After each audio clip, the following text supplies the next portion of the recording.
ఇంటింటికి వచ్చి నిన్న మార్నింగ్ వచ్చి అందరికీ డోర్ టు డోరు పెన్షన్స్ ఇచ్చేసి వెళ్ళారండి. ఇది బాగానే ఉంది మాకు. సార్, అయితే ఎప్పుడైనా అనుకున్నారా ఒకేసారిగా పెన్షన్లు అనేటివి ఇంత మొత్తంగా పెంచుతారు అని చెప్పి? అనుకోలేదు సార్, సంతోషకరంగానే ఉందండి. సార్, ఇకపోతే చెప్పండి, నెల్లూరుకి సంబంధించి అటు రూరల్ అవ్వచ్చు లేదా సిటీకి సంబంధించి నాయకులు సైతం శ్రీధర్ రెడ్డి గారు కానీ అలాగే నారాయణ సార్ కూడా ఇంటింటికి వెళ్ళి పెన్షన్ అందజేశారు వృద్ధులకి. ఇది మీకు ఎట్లా అనిపిస్తుంది సార్?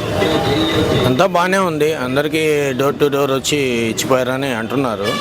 మా వాళ్ళకు కూడా ఇంటికి వచ్చి ఇచ్చేసిపోయారు, మా ఫాదర్ వాళ్ళకి కూడా ఇచ్చేసిపోయారు. అది సార్ అంతవరకు తెలుసు నాకు. అయితే చివరిగా చెప్పండి సార్, పెనుమాక ఊర్లో చంద్రబాబు గారు సైతం తనే స్వయంగా ఇంటింటికి వెళ్ళి ఒక వాలంటీర్ లాగా పెన్షన్ అందజేశారు. అంటే ఒక ముఖ్యమంత్రి స్వయంగా ఇంటికి వెళ్ళి పెన్షన్ అందజేయడం ఇదే మొదటిసారి. దీని పట్ల మీ ఫీలింగ్ ఏంటి? సంతోషమే సార్, ఇంటింటికి వచ్చిపోయినందుకు సంతోషమే. బతుకు తెరువు లేని వాళ్ళు కదా, వాళ్ళకి ఇచ్చినందువల్ల మంచిదే. పోనీ ఎప్పుడైనా అనుకున్నారన్నయ్య ఒకేసారి ఇంత మోతాదులో పెంచి 7,000 రూపాయలు అందజేస్తారు అని? నేను అనుకోలేదండి. అంటే లాస్ట్ టైము అంటే గత ప్రభుత్వ హయాంలో 3,000 రూపాయలు మాత్రమే ఇచ్చేవాళ్ళు వికలాంగులకి. ఇప్పుడు దివ్యాంగులకి ఒకేసారి రెట్టింపు చేసి 6,000 రూపాయలు అందజేస్తున్నారు. ఇది మీకు ఎట్లా అనిపించింది? నాకు మంచి పథకం అనిపించింది. సరే, ఇకపోతే నెల్లూరుకి సంబంధించి అటు రూరల్ ఏరియాకి కానీ ఇటు సిటీలో కానీ నాయకులు సైతం అంటే శ్రీధర్ రెడ్డి గారు అవ్వచ్చు అలాగే నారాయణ సారు ఇంటింటికి వెళ్ళి వృద్ధులకి పెన్షన్ అందజేశారు. ఇది మీకు ఎట్లా అనిపించింది? మంచి విషయం, నాయకులు చేసినందువల్ల ఇంకొంత బాగా అపిరెన్స్ వచ్చింది అంతే. సరే, చివరిగా చెప్పండి అన్నయ్య, చంద్రబాబు గారు సైతం స్వయంగా తానే ఇంటికి వెళ్ళి పెనుమాక ఊర్లో పెన్షన్లు అందజేశారు వృద్ధులకి. అంటే ఒక ముఖ్యమంత్రి స్వయంగా ఇంటికి వెళ్ళి పెన్షన్ అందజేయడం ఇదే మొదటిసారి. దీని పట్ల మీ ఫీలింగ్ ఏంటి? Not bad. నాయకుడు అనేవాడు ఉండాల్సింది ప్రజల్లోనే కదా, నాకు నచ్చింది. ఎట్లా అనిపించింది? అవన్నీ బాగానే ఉంది.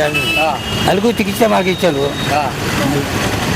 ఎప్పుడైనా అనుకున్నారా ఒకేసారి ఇంత మొత్తంగా పెన్షన్ అందుతుందని? ఎప్పుడు అనుకోకుండా వచ్చింది. అయితే దివ్యాంగులకు సైతం గత ప్రభుత్వంలో కేవలం 3,000 రూపాయలు ఇచ్చారు. ఇప్పుడు ఒకేసారి రెట్టింపు చేసి 6,000 రూపాయలు పెన్షన్గా అందజేస్తున్నారు కదా, ఇది మీకు ఎట్లా అనిపిస్తుంది? మంచిగా అనిపిస్తుంది, బాగానే. అయితే చెప్పండి తాతయ్య, ఇక్కడ నెల్లూరుకు సంబంధించి అటు రూరల్ కానీ ఇటు సిటీలో కానీ నాయకులు సైతం శ్రీధర్ రెడ్డి గారు అలాగే నారాయణ సార్ ఇంటింటికి వెళ్ళి పెన్షన్ అందజేశారు నిన్న వృద్ధులకి. దాని పట్ల మీ స్పందన ఏంటి? ఏం చెప్పమంటే బాగా ఉంది, అందజేశారు. చెప్పేది ఏమంటుంది కాదు. మీకు ఏది అంటే వాలంటీర్లు ఇంటికి వచ్చి పెన్షన్ అందించడం బాగుందా, లేకపోతే ఇలా సెక్రటరేట్ వచ్చి బాగుంది?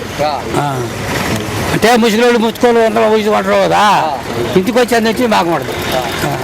సరే, అయితే చివరిగా చెప్పండి, పెనుమాక ఊర్లో చంద్రబాబు గారు సైతం ఇంటింటికి వెళ్ళి పెన్షన్ అందజేశారు వృద్ధులకి. అదే ఒక ముఖ్యమంత్రి స్వయంగా ఇంటికి వెళ్ళి పెన్షన్ అందజేయడం ఇదే మొదటిసారి. ఇది మీకు ఎట్లా అనిపించింది తాతయ్య? ముందు ఆయన కూడా ఇచ్చాడు, ఇంటింటికి అందించాడు కదా. ఇప్పుడు ఎవరికైతే ఇచ్చాడు కాబట్టి మనకు మంచిగా ఉంటుంది. మాకు బాగానే అనిపిస్తున్నాయి సార్. మాకు ఆ సార్ రావాలని మాకు ఫస్ట్ నుంచి కూడా ఉండింది. ఆ సారే వచ్చినాడు, 7,000 చేసినాడు. మళ్ళీ ఏమంటే 4,000 రేపు నెలతా నుంచి 4,000 ఇస్తాడు.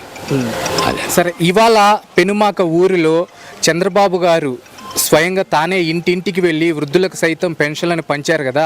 అంటే స్వయంగా ఒక ముఖ్యమంత్రి ఇంటికి వెళ్ళి ఇట్లా పెన్షన్లను పంచడం అనేది చరిత్రలోనే ఇది మొదటిసారి. ఇవన్నీ మీకు ఎట్లా అనిపిస్తున్నాయి? మాకు బాగానే అనిపిస్తుంది సార్. ఇంటింటికి పోవటము, ఆయన ఈయటము బాగానే అనిపిస్తున్నాయి సార్ మాకేమన్నా. అలాగే మన నెల్లూరుకి సంబంధించి ఇటు రూరల్ అవ్వచ్చు లేదా అటు సిటీలో కానీ నాయకులు సైతం శ్రీధర్ రెడ్డి గారు అలాగే నారాయణ సార్ కూడా ఇంటింటికి వెళ్ళి వృద్ధులకి ఇవాళ పెన్షన్లను అందజేశారు.